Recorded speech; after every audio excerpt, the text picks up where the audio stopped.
नमस्कार दोस्तों, उषा की आवाज़ चैनल में आप सभी का स्वागत है। हमारी आज की कहानी है माँ का दिल। इंसान के पास जो होता है उससे उसकी कद्र नहीं होती है। इस मन को हमेशा दूर के ढोल ही सुहावने लगते हैं। ऐसा ही सुधीर है जो गांव की शांति और ताज़ा हवा को छोड़कर शहर की भीड़ में जाकर बसना चाहता है। मिट्टी की खुशबू को छोड़कर शहर का धुआं खाना चाहता है। जिम्मेदारी और मजबूरी इंसान से सब कुछ करवाती है, लेकिन सुधीर को ऐसी कोई मजबूरी नहीं थी। घर छोड़ते वक्त पिताजी ने बहुत समझाया, हमारे पास यहाँ गांव में इतना है कि हम अच्छे से खा सकते हैं।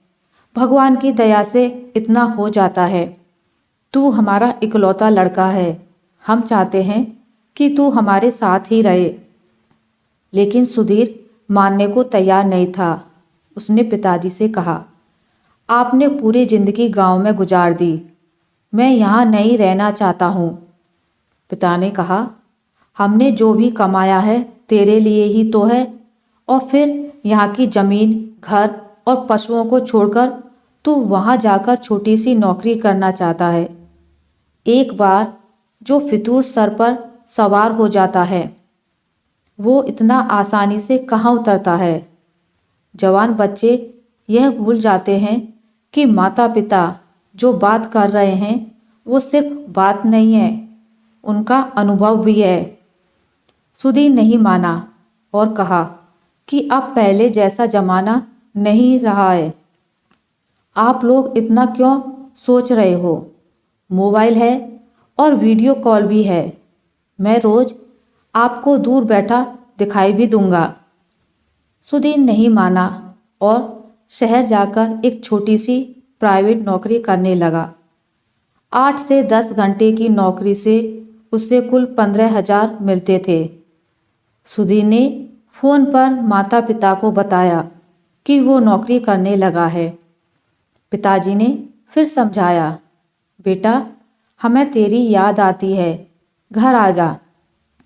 सुधीर नहीं माना, वो शहर की जिंदगी जीना चाहता था। सुधीर की माँ भी परेशान थी, लेकिन उसके पिता ने उसे समझाया कि कर लेने दो उसे अपने मन की, कुछ दिन में वापस आ जाएगा।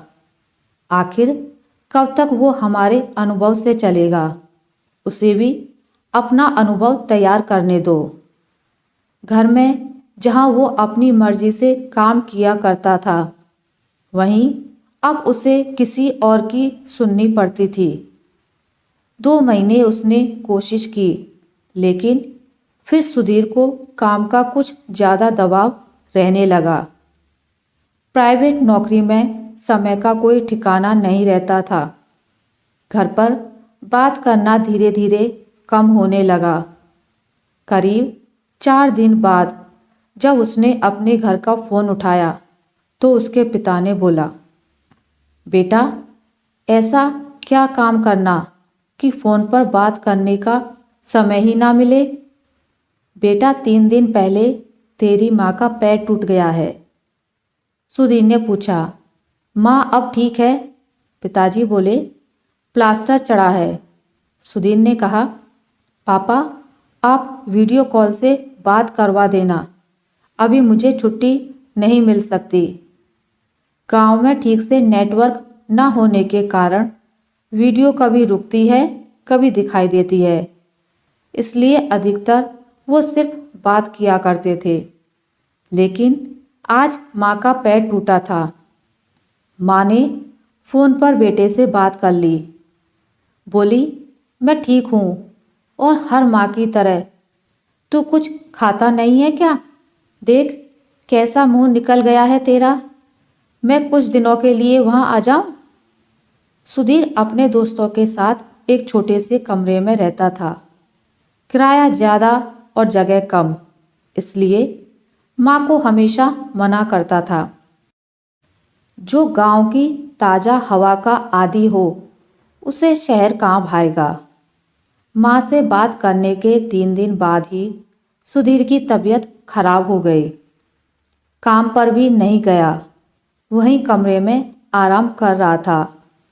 कई बार घर से फ़ोन आने पर उसने उठाया। तब उसकी आवाज़ से ही माँ समझ गई। बेटा बीमार है क्या? बोला, हाँ माँ, थोड़ा बुखार है। माँ ने फिर कहा, बेटा घर आ जा, थोड़े दिन आराम करके वापस चले जाना। सुधीर ने फिर आनाकानी की। अगले दिन सुधीर अपने कमरे में सोया था। तब दरवाजे के खटखटाने की आवाज़ होने पर दरवाज़ा खोलता है। दरवाजे पर उसके मम्मी और पापा थे। सुधीर की माँ का प्लास्टर अभी भी चढ़ा हुआ था। छड़ी के सहारे के साथ चल रही थी। सुधीर को विश्वास नहीं हुआ कि ऐसी हालत और दर्द में उसकी माँ यहाँ आ जाएगी। माँ, तुम ऐसी हालत में यहाँ क्यों आई? वीडियो कॉल पर बात कर लेते। बेटे की बात खत्म होने के पहले, अरे आग लगे तेरे फ़ोन को, उसमें अच्छा नहीं दिखाई देता। देख तो कितना दुबला हो गया, और ऊपर से मैं तुझे छू भी तो नहीं सकती।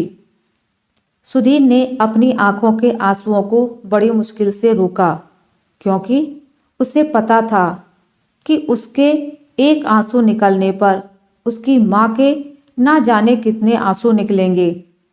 माँ बोली, बेटा तू नहीं आ सकता तो क्या हुआ, हम तो आ सकते हैं, हमें किसी से पूछना नहीं होता। माँ बाप का दिल तू तब समझ पाएगा जब तेरी कोई औलाद होगी। सुधीर के पिता बोले, बेटा मैं तुझ पर ज़्यादा दबाव डालकर वापस ले जाना नहीं चाहता।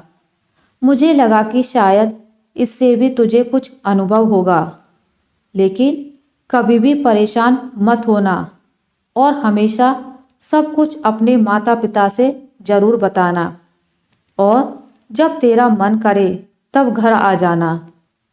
आखिर में सुधीर ने इन सब से भी सीखा कि वो कितना खुशकिस्मत है कि उसके पास ऐसे माता पिता हैं। साथ ही काम करते रहने की मजबूरी नहीं है, वो जब चाहे वापस घर जा सकता है। अब वो अपने माता पिता से और भी ज़्यादा प्यार करने लगा। आशा करती हूँ आपको मेरी आज की कहानी अच्छी लगी होगी। अगर आपको मेरी ये कहानी अच्छी लगी है तो इसे लाइक करें, ज़्यादा से ज़्यादा शेयर करें, और अगर आप मेरे चैनल पर नए हैं तो इसे सब्सक्राइब करना ना भूलें। मिलते एक नई कहानी के साथ, तब तक के लिए नमस्कार।